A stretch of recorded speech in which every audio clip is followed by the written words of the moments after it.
Hey, Yvonne. Hey, how are you? Good, thank you. Yvonne, before we start, uh, can you tell folks who you are? Yeah, I'm Ivonne Kinser. I'm originally from Venezuela, but I have been in the US for 23 years now.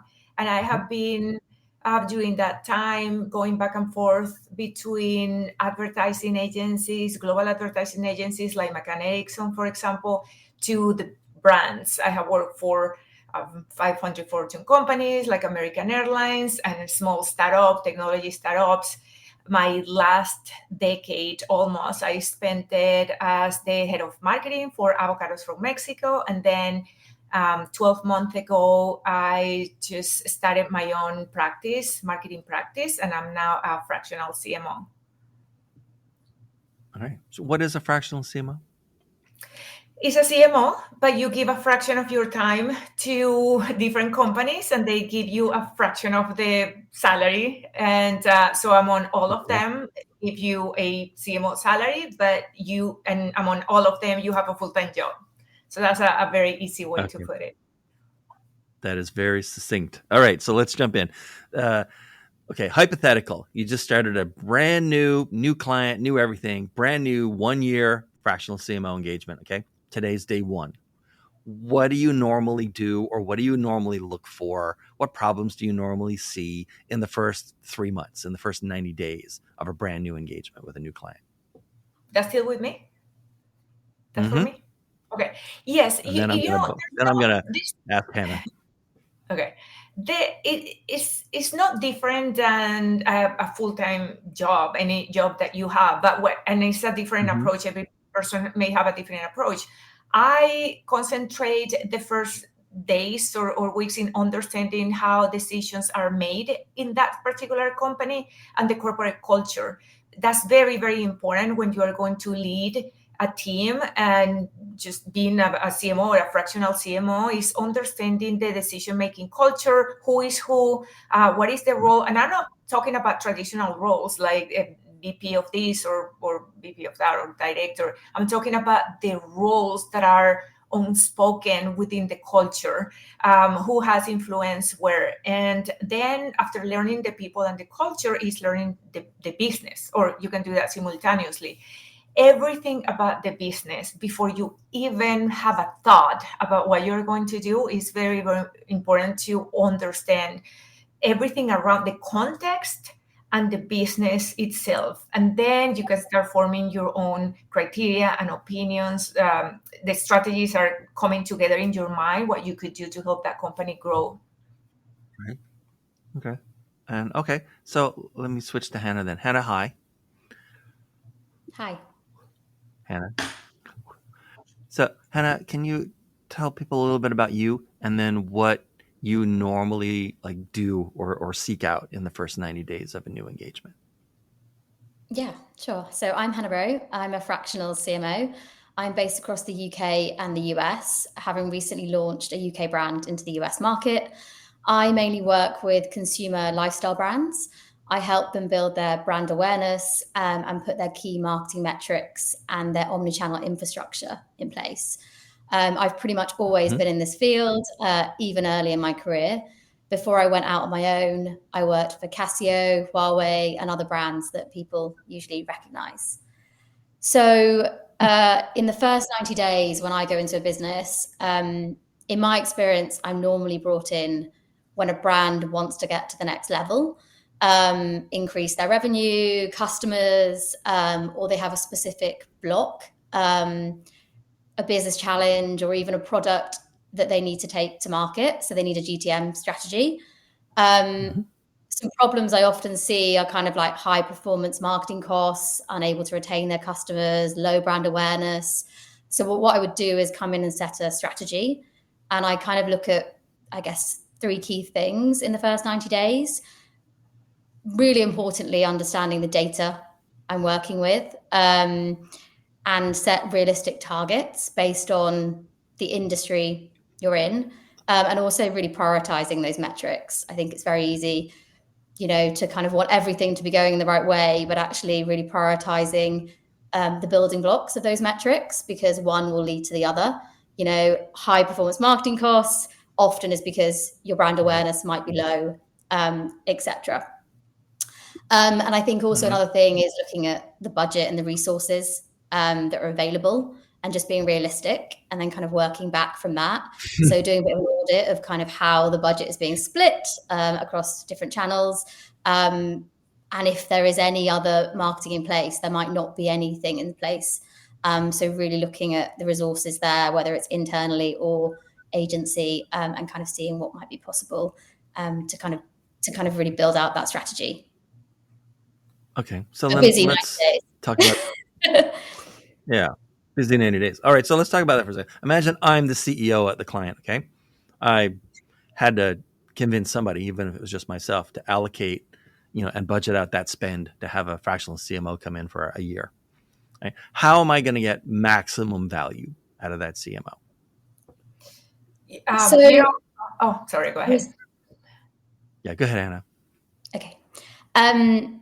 So maximum value out of the CMO, I think, is trying to look beyond the 90 days as well. I love to have a longer view, strategic thought process going on to try and build sustainable growth and brand equity. I think recognizing that the CMO is kind of your partner. So I think you're going to get the most value by lots of conversations and a lot of alignment, but also staying focused. So staying focused on kind of what the challenge might have been or kind of where the business needs to get to, whether it's customers or revenue, and don't get too distracted by different tactics, I suppose, to get there. Keep kind of staying focused on strategic objectives, but also recognizing that in today's world, businesses, especially startups, they change quite quickly. So I think, being adaptable and, as I mentioned, being a partner to the CEO is kind of first and foremost. And also I think being honest about the best use of your time. I think as you are fractional, the best use of your time is probably not in doing too much of the doing, but also making sure you've got the right resources in place and just being really honest about where your time is best spent. Right. Well, that's a good answer. Ivonne, so I want to change the question a tiny bit. How do companies, CEOs, or how do companies typically waste the money that they're spending on their fractional CMO? Like, what do they do that they shouldn't be doing, or what do they stop doing that they should have kept doing? And so they end up sort of muting the strengths of that CMO. Yeah, to answering that question, I'm going to add a little bit to the first question about the 90 days and also the second question. So it's all tied together. I think that there's, for me in particular, what I do is two pretty big areas of focus, which is budget and goals of their goals and their budget. And I'm a maximizer. So the first thing that I'm going to do is just look at the budget and look at the goals and see where can I help them optimize the resources and optimize the budget so we can not only reach but exceed the goals. And that is, why, giving them a reason why you should bring a fractional CMO, because it's going to bring growth to your business and cost efficiencies because of the experience that we have working with many brands.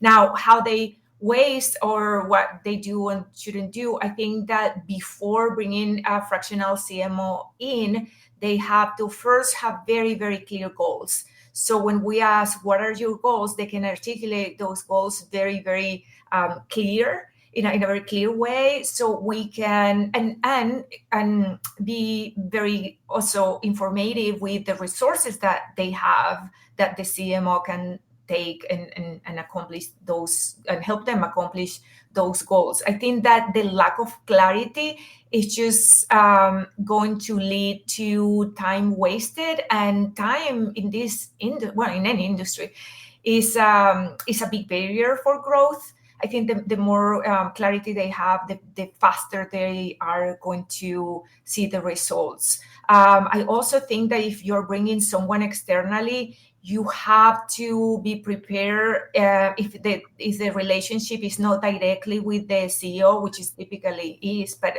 there's also other teams involved. They have to just explain everybody the value this person is bringing, the goals this person is going to accomplish or aim to accomplish, and just to get collaboration of everybody to help this person succeed, because if this person succeeds, the company succeeds. But it's just, that understanding of the role, because it's a very relatively new role for more companies, for them to understand. It's just,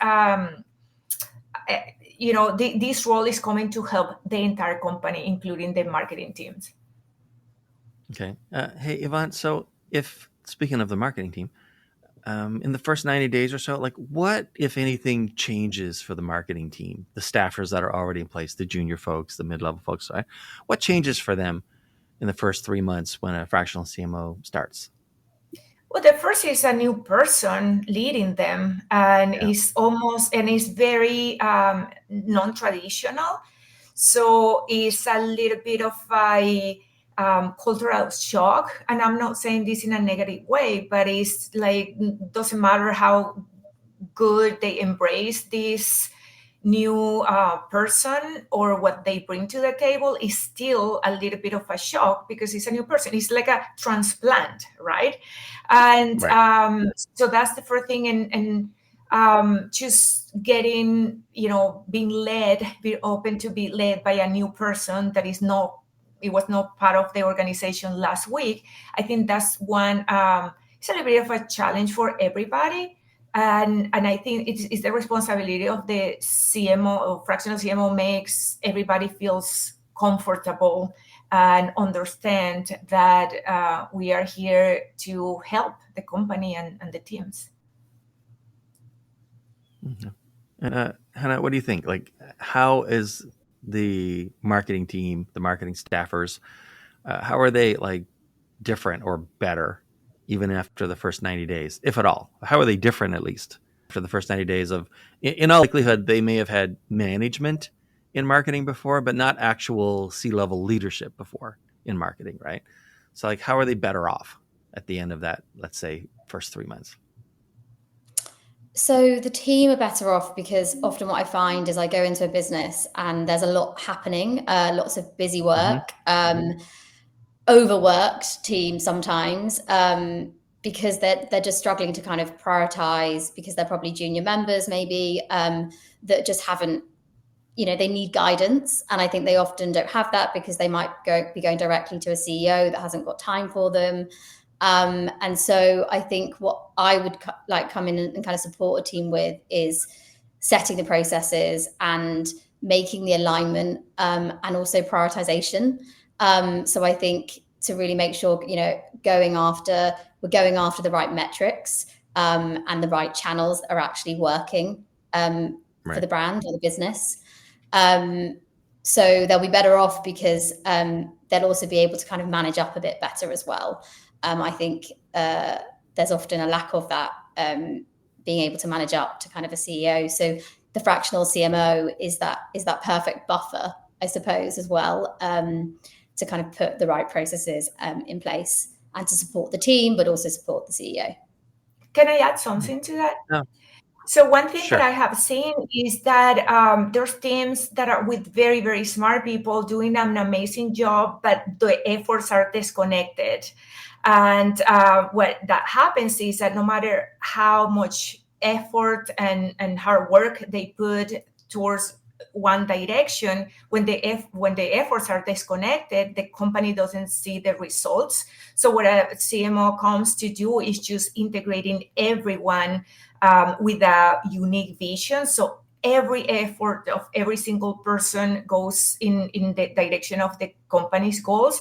And that, what I have seen is just very, it brings great relief for the teams, because now they feel working in together and toward a direction that makes sense for everybody. So that organization and that alignment brings the teams relieve a lot of stress and bring a lot of clarity, and with clarity, a new sense of purpose for the whole organization. Okay, so Ivonne, I want to ask you this question, and then I'm going to ask Hannah. So here's a new hypothetical. Someone you've known a long time, kind of a friend, calls you up and says, "Hey, so I know you're a fractional CMO, and my kid just started their career in marketing. They're the most junior hire in this company that they're now at in marketing, and they just brought in a fractional CMO. Do you have any advice for my kid in what to say, what to do, what to ask, or sort of like how to plan? So for the 1 year that they're going to have this senior person around in at least limited capacity, like what should they do or be thinking about?" I think that someone that just graduated or someone that is starting their career, that's the best time to learn. Be a sponge. Learn, ask questions. I don't think that ever any question is a stupid question when it's genuine. When you really want to know, there's, unless you just want to ask a question to be able to say something. But if the question is genuine and you want to learn, those are always great questions. And again, any question that you get answered, any information that you have is what is going to build the stepping stones in your career. So knowledge is absolutely important in the first years. Don't worry about growing for now. Don't worry about just being light. It's just learn. And Hannah, what would you advise your friend's kid starting out their marketing career? I would advise, I think the learn is fundamental. I think something that, is always a challenge for all of us, but is super important, is to take feedback as well, like to be able to kind of use it to really enhance your career. Because fundamentally that fractional CMO is coming in for a fraction of the time to help develop the team, because that's kind of the most important thing. So I think learn from them. And I think often what I find with junior team members is they are doing great work, but they're not that visible, right, or they're not showing or able to promote themselves internally, and kind of manage up. So I think I would kind of come in and really help them sell themselves. I've worked at large corporations such as Huawei, where if you didn't shout about what you were doing, no one would know. And I think that came to me really early on. And I think whatever size of the business, I think it's around kind of that. And also I think they'd be able to kind of shout about, and I'd be able to help them understand kind of what they actually want to get involved in, because often in businesses, there's an opportunity to do something that you might not currently be doing. And so they'd be able to learn to kind of ask and feel just really supported. And then ultimately, I think the final thing is they're probably very much in the executional, doing frantic stage, and unable to kind of prioritize and see the bigger picture. So I think, having a senior leader in marketing in the team enables you to kind of understand a bit more around the goal you're working towards, and be a bit more strategic to help kind of further your career. All right. Okay, so this is season 4, and in season 4, we always change the questions up a little bit between seasons, and this is the part of the podcast in season 4 where I don't have to do anything. So you guys can ask each other a question, and I think we're going to start with Hannah asking Ivonne, and then we'll flip it back. So what would be your question, Hannah? I'm going to ask you, if you weren't a CMO, a fractional CMO, what would you be doing? Well, first, I think that I will be a full-time CMO.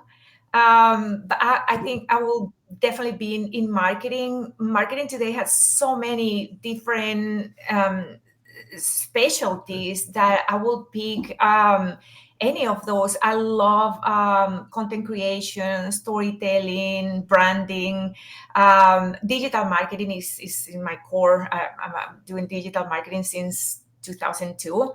So I think that I will be probably still working on my own and helping companies in any of those capacities of marketing. Most likely in the content production, storytelling for the brand, etc. Now I asked her a question. And Ivonne, what's your question? So, what are the pros and cons that you see between being a fractional CMO versus a full-time CMO, and why do you like one better than the other one? I like being a fractional CMO because I love variety. And I really get a buzz out of kind of going into a business and seeing what the problem is, and kind of helping kind of solve that challenge. And I guess I get a buzz out of kind of the sales piece as well, seeing the number and the metrics go in the right direction. And by doing that across a few different businesses, not only there's different challenges at stake and different metrics you're going after, but also there's just so much learning between them all. So I find that really rewarding. And I think, I'm quite adaptable. So I think it just works for me, being able to kind of work across a few different clients. And I think I like having the kind of time frame around it as well. Being fractional, it's often, you're not going to be forever. You're probably training up a team so they can do it. I really find that piece really rewarding, setting up the processes. And then kind of moving on when the time is right to the next business. I've walked myself out of roles before because I'm no longer what you need.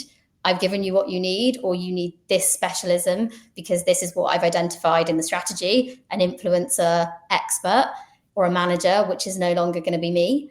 Right. And if you can only afford a certain amount, then go after that, because my job has been done. So I love that piece of it. I think, when you're in a business as a full-time CMO, you can do that, but it's a lot different to kind of walk yourself out of a job, and you're a bit more ingrained in that business. Whereas I think I'm very good at kind of being adaptable and recognizing what a business needs at what time. And so that's what I do. All right. Hannah, who should contact you these days? What potential kind of client should contact you these days? Fast growth consumer startup brands or scale up brands, who don't have the processes and the infrastructure in place to grow at the speed they need to or want to. All right. And they get in touch with you at LinkedIn, looks like on your screen? Find me on LinkedIn. That's the best place right now. Okay. And Ivonne, how about you? Who should contact you these days? So I have organically specialized in the food and beverage category, but it has been someone that has problems, that have a very clear problem they are looking to solve, and using marketing as a tool and marketing strategy. So that's kind of my I don't have any specific line of or industry, even though I have been in the food and beverage. But is one thing is common and very clear is I'm a problem solver, and it has to be a very clear problem. That's the first thing that I ask my clients is, what is the biggest challenge that you haven't been able to solve? And then I develop the solutions to solve it using marketing as a tool. All right. And thanks, Ivonne. LinkedIn. Yeah, go ahead. And they can contact me on LinkedIn. Everybody's on LinkedIn. Okay, fair enough. All right. Thanks, guys. Thanks, Ivonne. Thanks, Hannah, so much for this. Appreciate it. Thanks for watching. You're probably watching this in a clip if the analytics are telling us anything. And so it was great to have you with us for a few moments. There's lots more. Just look around. I promise you there's thousands.